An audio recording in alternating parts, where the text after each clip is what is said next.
When you think of Lion King, your mind probably goes to characters like Simba, Mufasa, Scar, or Timon and Pumbaa. Even Zazu and Rafiki hold significant positions in our collective memories of the film. But among the vast savannah of memorable characters, there's one powerful lioness who often gets left in the shadows, despite her vital role. Someone who's just as important, who represents strength, dignity, and resilience. I'm talking about Sarabi, Mufasa's mate and Simba's mother, and quite possibly the most overlooked character not just in the Lion King franchise, but the entire Disney canon. As we all know, Sarabi is Mufasa's devoted mate and queen of the Pride Lands, and yet, despite her role and importance to the story, she has barely 5 minutes of screen time, and even less dialogue. And because of that, unless you're a true Lion King fan, most regular viewers watching the movie for the first time barely even remember her name. And I'll admit, the first few times I watched Lion King as a kid, I didn't even know her name. She was simply Simba's mom, a faceless background figure who existed more as a symbol than a key player, whose identity was never fully fleshed out. And that, I believe, is one of the greatest oversights in an otherwise iconic film. Even Copa seems to get more recognition, and he's not even officially considered canon. But it's not because of a flaw in our attention, it's because the film barely gives her a chance to stand out. It wasn't until I grew up and rewatched the movie through a more critical lens, then I started asking, why don't we know more about Sarabi? Why wasn't her character developed more? And what would her perspective have added to this powerful story of loss, growth, and redemption? And if we stop and really look into Sarabi's character, you'll realize just how powerful she truly is. She is Queen of the Pride Lands. That title means more than just standing next to the king. In an actual lion pride, the lionesses are the true backbone. They hunt, they care for the young, they uphold the social order. Sarabi represents all of these responsibilities with poise. She leads the lionesses' hunting party, she keeps the pride together during one of the darkest periods in the kingdom's history, and she's the only one brave enough to stand up to Scar. What makes this even more infuriating to me is when you realize Sarabi almost had more screen time. It's worse when you look at how many scenes featuring Sarabi were actually cut out. In one deleted scene, she was supposed to sing this lullaby to young Simba called The Lion and the Moon. It would have shown a softer, nurturing side of her, a beautiful moment of mother and son bonding that we never got. That scene could have been the emotional heartbeat of the film, and yet it was cut. Another scene had her shown at the presentation of Simba and Nala's cub towards the end of the film, a perfect full circle moment. And yet it was another missed opportunity to spotlight her character. That right there tells you just how often Sarabi's role was sidelined in favor of louder, flashier characters. Each time she was trimmed from the story, it sent the message that she simply wasn't important enough. And frankly, to me, it's an injustice. Because Sarabi matters. Everyone talks about how tragic it was for Simba to watch his father die and live with the guilt. But what about Sarabi? She lost both her mate and her son on the same day. Let that sink in. She had to grieve them both publicly, silently, and all while holding her pride together under the tyranny of Scar. She endured whatever hardships came from Scar's reign, starvation, possibly worse, for years, and she remained the face of strength for the other lionesses. She didn't flee, she didn't break, she stayed, she fought. That takes an unshakable kind of strength, the kind that most people never even recognize because it's not loud or flashy. It's quiet survival. That's Sarabi. She carries herself with dignity, speaks with wisdom, and exudes a quiet resilience. In a film that explores the emotional growth of so many characters, Sarabi is left out of the journey. These are deep emotional experiences that deserve to be given more narrative space. Why does this matter? Because representation isn't just about being seen, it's about being understood.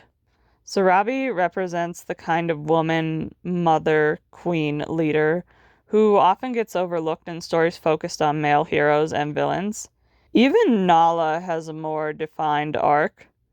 Sarabi, in contrast, is mostly static, always dignified, always loving, but never allowed to grow, struggle, or lead in the way her title suggests she should. She is emblematic of a pattern in media where mother figures are present only to serve the development of other characters, rather than existing as fully fleshed out individuals with their own stories and challenges.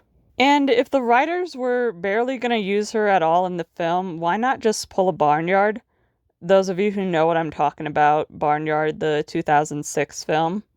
I mean, think of it like this. You got Mufasa, the king of lions, comes across a stray cub one day. Simba takes him in as his own and raises him to be his heir. The movie would pretty much be the same, but absolutely no use or to add in a queen. Sarabi, anyway. Sarabi is a figure who deserved more time, more story, and definitely more recognition. She is a queen who lost her kingdom, a mother who lost her child, a wife who lost her partner, and still she stood tall. That kind of strength is worth celebrating, not sidelining. She stands up to Scar even when the pride is starving and broken, and she does it with grace and steel. Her refusal to submit to Scar, even when threatened, is one of the most powerful moments in the film for me. The way she holds her ground. It speaks volume about her inner strength. She stands not just as a mother grieving the loss of her mate and the presumed death of her son, but as a queen who still holds on to dignity and hope for her pride. That moment right there, that's courage, that's defiance, that's Sarabi refusing to break, even after losing her mate and son, even while the Pride Lands was falling apart. It's quiet strength, the kind that rarely gets recognized but deserves all the praise. In a movie full of roaring speeches and dramatic action, this quiet resistance is one of the most emotional charged scenes. It reminds us that true strength doesn't always roar. It often stands silently, unwavering in the face of injustice. For a character with so much narrative and emotional potential, Sarabi deserves far more recognition than she receives. This is why it's so disappointing that her role was further diminished in the sequels. Sarabi is completely absent, not even mentioned in Simba's Pride. And the excuse one of the film's co-writers gave was that Nala, since Nala was now queen, she fulfilled any role Sarabi might have had. And that honestly, right there for me, that's just straight up bullshit right there. Sarabi's presence, wisdom, and experience could have enriched the story, especially as a mentor or advisor to Simba, who was clearly struggling with his own past and fears as a ruler. They didn't even offer an on-screen farewell or hint at what became of her. And yes, we know that Sarabi's original voice actor passed away a year after the original film's release. And yes, that is a major reason to treat the character with respect. But that doesn't mean Sarabi had to vanish entirely. I myself like to believe she lived long enough to meet her grandcubs and passed away peacefully sometime before Kiara's first hunt. Others point to a Lion Guard episode where an older lioness might be her, but that's never officially confirmed. The live-action remake at least gave Sarabi a little more screen time, which I absolutely loved. She came across as strong, wise, and dignified, just like she always should have been. But still, it doesn't make up for how badly her character has been neglected across the franchise. What's even more frustrating about Sarabi's limited role is how rich her backstory actually is. As revealed in the Mufasa prequel, Sarabi came from a royal family herself, making her a princess in her youth. Her pride lived in a lush valley until they were attacked by the outsiders led by Kyros, forcing her to flee with Zazu, setting the stage for her eventually meeting Mufasa and Scar. We also learn through various Lion King comics and books that Sarabi did have at least 2 or 3 sisters who have appeared in lesser known media, though it's unclear if this is canon or not. This backstory, though, still lightly explored, paints Sarabi as more than just a supportive partner. She's a survivor, a warrior who endured the pain of losing her home, her family, everything, and had to fight for a new one, rebuilding her life only to rise again as queen of the Pride Lands. That's not a passive character, that's a hero in her own right, and a full arc worthy of its own film. These are the kind of stories that make characters iconic. These stories we rarely, if ever, get to see. And that's the real tragedy of Sarabi's character.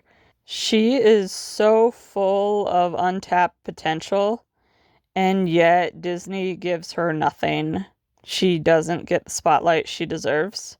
Just try searching for merch. You'll find mountains of Simba, Nala, Scar, even random hyenas as plushies, t-shirts, whatever. But Sarabi, barely even a trace, practically invisible, like Disney forgot she existed. And that brings me to this. It's not too late to fix this.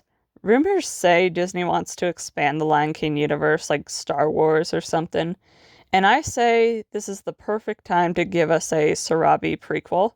Give us the Lion Queen. Show us Sarabi's journey, her rise, her loss, her strength, her legacy. Because Sarabi deserves that. She deserves more than just being remembered as Simba's mom. She's a leader, a warrior, a survivor, and a true queen in her own right. And to me, she outranks every character in the franchise. So if anyone asks me who my favorite Lion King character is, I'll proudly say without hesitation, it's Sarabi. And if they don't know who that is, that's not my fault. That's the writers. Disney, if you're listening, please give Sarabi the crown she's always deserved. Anyway, this is just my personal opinion on Sarabi. Comment your own thoughts and like if you agree. Anyway, thanks again so much for watching, guys, and I'll see you next time.